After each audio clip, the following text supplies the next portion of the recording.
네, 반갑습니다. AP투자연구소입니다. 3월 20일 오늘의 마감 증시 같이 한번 살펴보도록 하겠습니다. 양대 증시 보합권 중심의 혼조세를 보이며 마감되었습니다. 코스피는 0.69% 하락 마감하였지만 코스닥의 경우는 0.60% 상승하는 모습을 보였는데요. 실상 전일 미국 증시도 그렇고 다시금 이 금융시장에 대한 우려감이 깊어지고 있는 상황인데 코스닥의 강세를 견인한 요인을 좀 살펴본다라고 하면은 에코프로와 에코프로 BM을 안 살펴볼 수가 없겠죠. 이제 내부자 거래에 대해 가지고 압수수색을 진행한다라는 내용들이 나오고 거기에 대해서 오늘 에코프로가 8.14% 그리고 에코프로 BM이 7.70% 하락하여 출발하였습니다.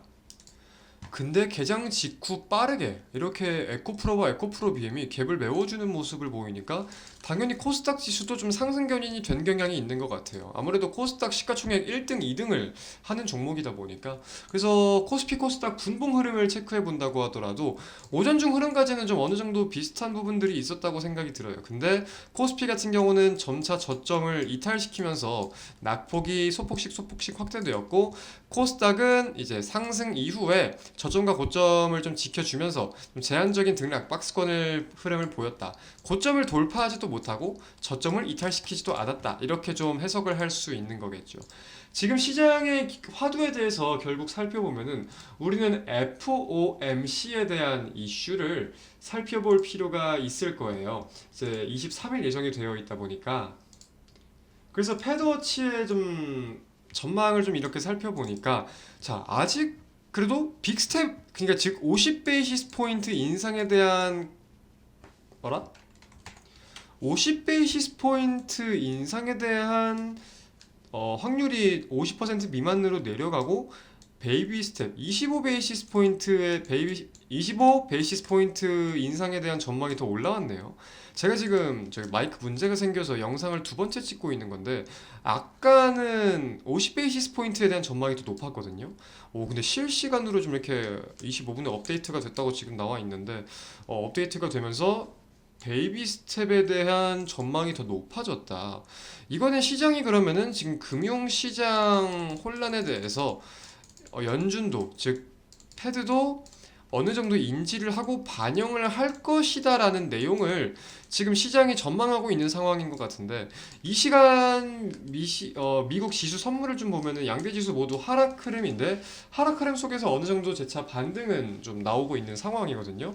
우리가 결국은 지금 따져봐야 되는 게 유럽은 유로존의 유럽중앙은행 ECB 같은 경우는 금융시장에 대한 우려감을 인지를 하긴 했으나 인플레이션이 너무 높다고 판단을 해서 더 우선적인 업무라고 판단을 해서 50베이시스 포인트 인상을 했어요.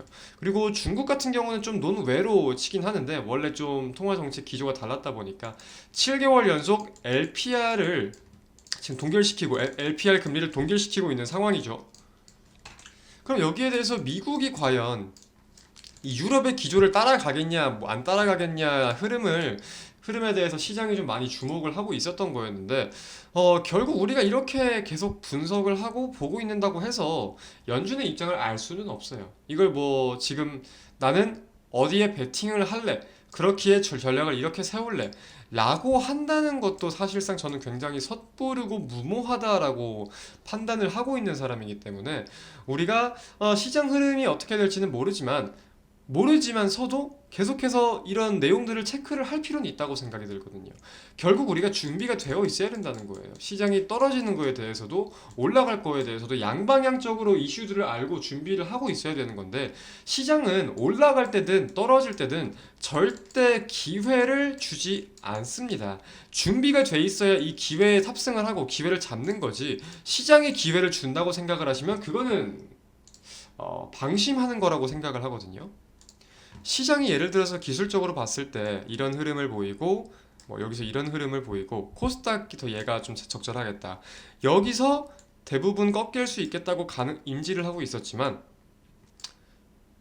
돌파를 한 이후에 사실상 수직 상승을 했잖아요. 쉬지 않고. 그런 점에 대해서 따져볼 필요가 있다는 거죠. 어느 정도 이해가 되시죠? 그래서 이 금융시장에 대한 내용을 살펴볼 때 일단 크레디트 스위스는 결국 스위스 최대 투자 은행이라고 불리는 UBS의 인수가 된다. 라고 좀 알려졌습니다. 그렇게 합의가 되었다라고 발표가 나왔고요. 지금 미국 같은 경우는 좀 상반되는 상황일 수 있는데 지난주에 이 지원책, 대형 은행들의 지원책이 나오면서 우려감이 완화가 되었잖아요. 퍼스트 리퍼블릭에 대해 지금 우려감이 깊은 은행 중에 하나니까. 근데 이 퍼스트 리퍼블릭에 대해서 지원책이 나오는 건 맞는데 지원이 너무 적다. 이 우려감을 해소시키기에는 지원이 너무 적다라는 분석이 제기되면서 다시금 퍼스트 리퍼블릭이 33%가량 급락하는 모습을 보였어요. 그러니까 결국 시장은 지금 이슈 하나하나에 계속해서 일희일비하고 있는 이 사태들이 이어지고 있는 거고 연준이 FOMC에서 어떤 쪽에 좀 손을 들 것이냐라는 입장과 동시에 어떻게 좀 발언을 하는지 결국 연준의 입장이 시장 입장에서는 오피셜로서 작용을 하지 않을까라고 판단을 하고 있는데 가장 크게 작용하지 않을까라고 판단을 하고 있는데 그런 내용들에 대해서 이 내용 연준이 어떻게 좀 해석을 하는지 지켜보는 게 결국은 중요하겠다까지 말씀드리면서 영상 마치도록 하겠습니다. 시청해주신 여러분 대단히 감사드립니다.